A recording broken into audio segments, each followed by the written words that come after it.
Well, the rapid emergence of AI in our everyday lives has been useful for some and confusing for others. More and more often, we're exposed to artificial intelligence generated content, including pictures. And here to help us spot what is real, what is fake, is Mike McCready, who's an associate dean at NAIT School of Media and Information Technology. Thanks so much for being here. Thanks. We're going to show some examples here in a moment. But first, do you have some telltale signs what people should be looking for when they're examining if something is AI or not? For sure. I mean, these signs are getting harder to use because AI is getting more powerful. But some of the ways to look at is with photos, look at things that seem a little bit too perfect. Glossed over skin, maybe the textures are kind of inconsistent. Obviously, fingers are a telltale sign.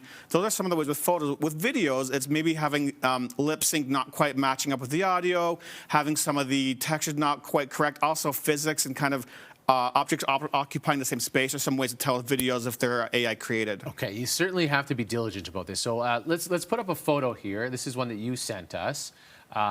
Let's check us. So talk us through this photo and what we should be looking for. All right, so this one is one I created to kind of celebrate my 50th birthday using technology. Some of the ways that you can look at that is it just seems a little bit too perfect. And you know, it's, again, some of the skin tones are a little bit blurred over. Those are some of the ways that you could tell with this photo that it is fake. Although this one did take a lot of time to create, and it is pretty hard to tell. And one of the other ways to look at is do reverse image searches on Google. So you can look online and see where that image might have been sourced from. Ultimately, we have to kind of be vigilant in looking at the content and not trusting it. You got to put the work in. Let's show a video to our viewers here and kind of walk us through what we're seeing here. So this is a video from one of Google's early research projects for text-to-video prompts that they created in 2022. If you look at this here, you can see a lot of the frame rate's a little bit slower. It looks a little bit more animated. So this is an early one from 2022, which is not as powerful as the models that are today. Yeah, that's the tricky part. Early on, it was pretty easy, but now it's getting more and more tough. Yeah. We've got another video that we can show people. This one is more interesting. Yeah.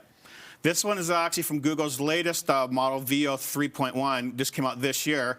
It's a lot more challenging to tell. The reflections are consistent. The audio is actually present. The lip syncing is harder to tell if it's incorrect. So AI is becoming more challenging to identify, and really it's up to us as citizens to be able to use our common sense to challenge everything and not take things for face value. Okay, now, which puts a lot of the onus on the internet user, which is just frankly where it's going to have to be in the future. Is this all bad? At this point, it seems to have a negative connotation.